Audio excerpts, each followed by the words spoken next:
Yang pertama yatim.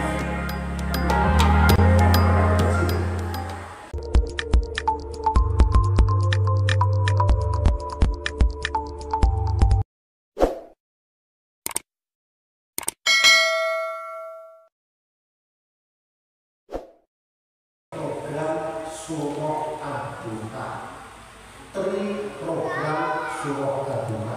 Ada 3 program utama untuk mendapatkan orang.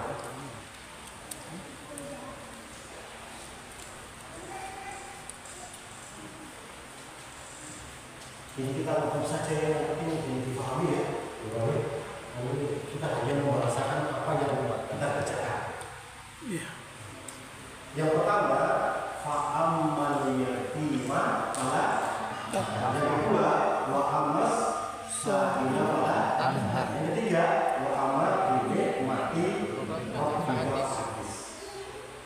Ini program dasar untuk mendapatkan orang. Yang pertama yatim, anak-anak kecil. Saya, orang tua saya sudah meninggal, tapi karena sudah tua saya bukan yatim lagi. Yatim khusus anak kecil.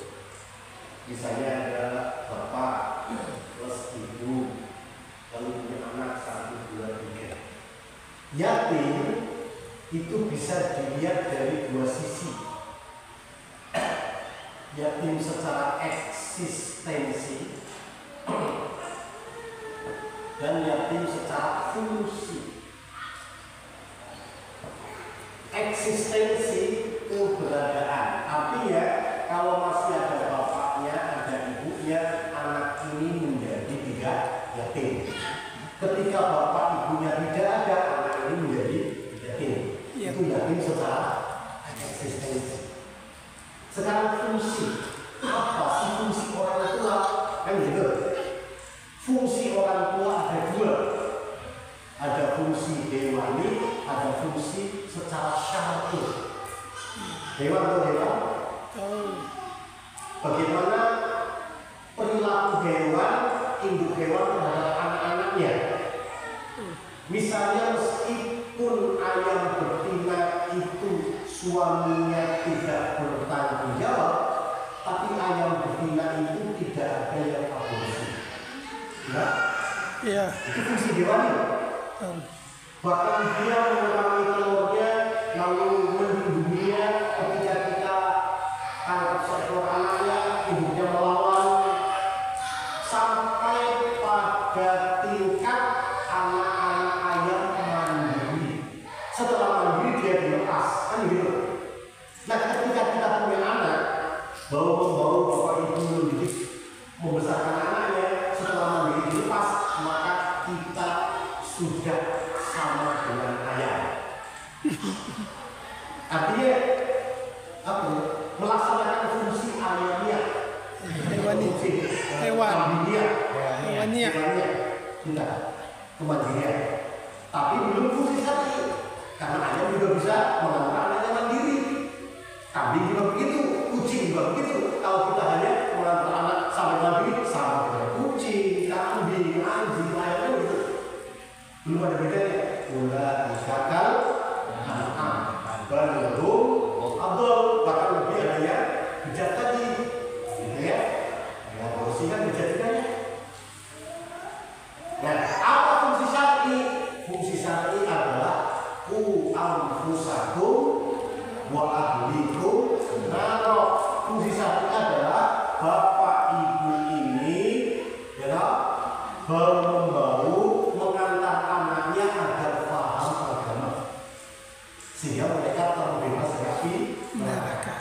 Sekarang begini, ada orang yang bapak ibunya masih eksis tapi tidak fungsional. Ini lebih ngeri lagi, tidak? Keyatiman itu kalau kita lihat dalam konteks syar'i itu bukan pada eksistensinya, tapi lebih pada fungsi orang-tuaan orang tua. Ya. Fungsi orang-tuaan orang tua. Fungsinya apa? Al-Fusaku wa itu. Sehingga yang pertama prioritas pertama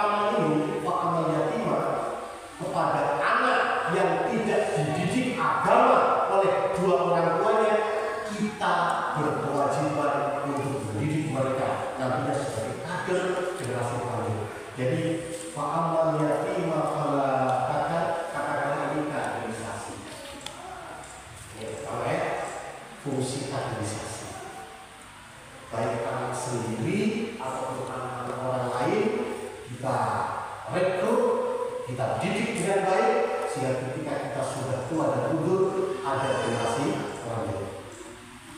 Makanya orang yang tidak melakukan kaderisasi dalam perjuangan Islam disebut yukadzibul. Kalau begitu mendustakan agama, menganggap agama itu sebagai kebohongan, sehingga dia tidak berusaha untuk melakukan kaderisasi, sehingga ada yang mengemban tugas perjuangan setelah kita meninggal. Nah, kalau kita tidak kaderisasi, kita berbidil, yaitu apa yang ayat berikutnya? Pada dari yang kemudian tidak ada upaya untuk kaderisasi. Paham ya? Ini penting sekali. Jadi kaderisasi harus merupakan program utama yang pada akhirnya yang hidup saya betul-betul harus apa. Saya kan mungkin termasuk orang yang sangat sering masuk ke cabang-cabang. Berhutang, kemarin dari Bapak, tahun lalu dari Kota Baru. Itu rata-rata dunia yang memimpin cabang adalah orang-orang yang belum SD. Dulu tembak, kecil kayak unyu-unyu itu lah. Sekarang pada ini semua, ternyata ada yang dulu kayak nggak tahu-tahuan itu dibuat sekali. Ada namanya Asgar, wakau betul.